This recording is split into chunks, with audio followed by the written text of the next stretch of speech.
We had a meeting yesterday in London because one of the risks we have is that Ukraine shadows all the rest, where conflicts are still open around the world, and especially in the Middle East and in the Mediterranean. So it was good to have the meeting. It was good to show commitment to face the situation that seems to be not really developing in any kind of positive way. Out of the three processes, the political solution, political dialogue out of Geneva process, the humanitarian assistance, and the elimination of chemical weapons. That is the last one, the elimination of chemical weapons, seems the only one that is going on quite well.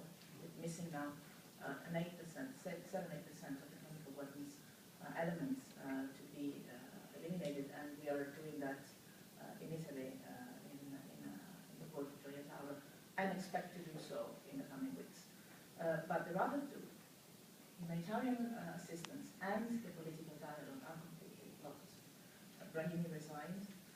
So the meeting yesterday was to say, first of all, that we stay committed to face the situation.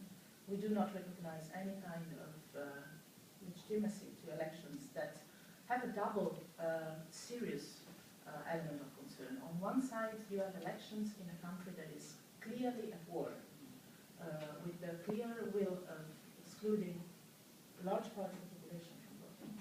And on the other side, so there is an element of paradox there.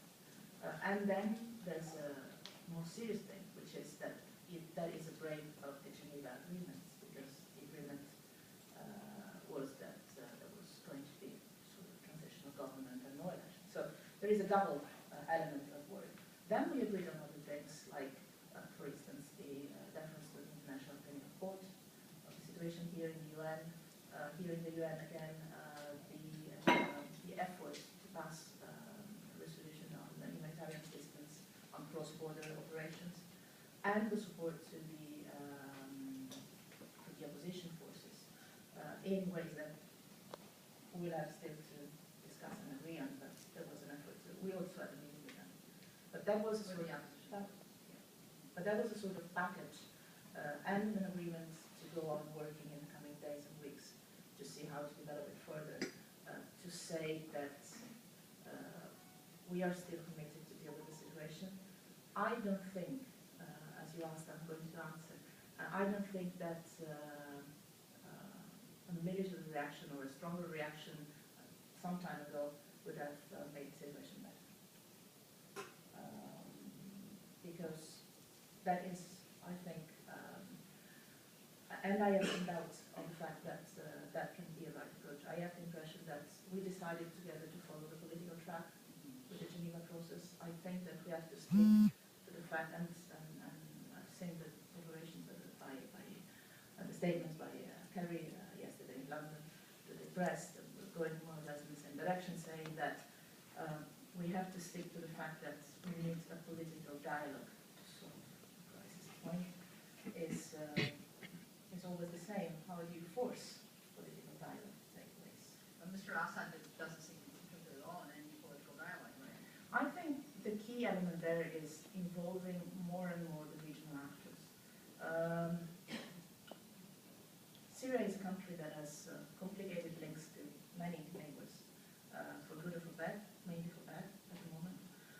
I think we should make an effort to see, for instance, if while we go on in defining a definitive deal on the Iranian nuclear issue, we might have a way of saying to Iran, well, try also to play a positive role, or at least not a negative role in the Syrian conflict, and make it a little bit of broader discussion, not conditioning one to the other, but I think that also the other countries in the region, even the Gulf, you've seen probably that there is this new tendency, of this news, maybe, of a meeting of the foreign ministers of Saudi Arabia and Iran. That would be a game changer, probably. That was amazing. It was. What do you think of that?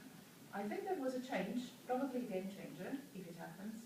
And I think that means that, countries in the region are much more realistic and pragmatic and ready to be flexible in the ways they have to deal with the crisis around them, because it's in their interest.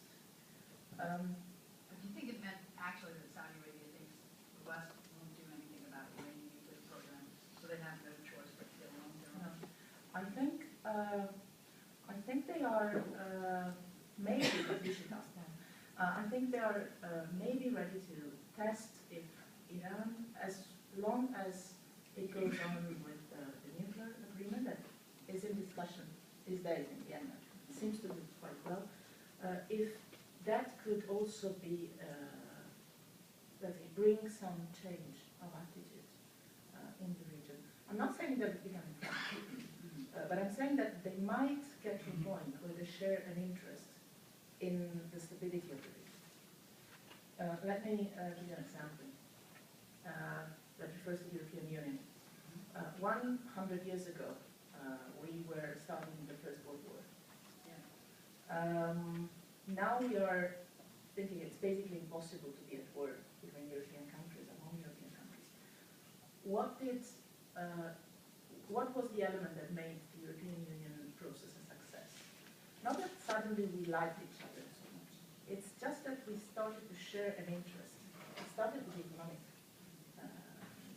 community. I think that sharing an interest and seeing the win-win situations you can work on could develop different relations in the areas that are concerned by these threats.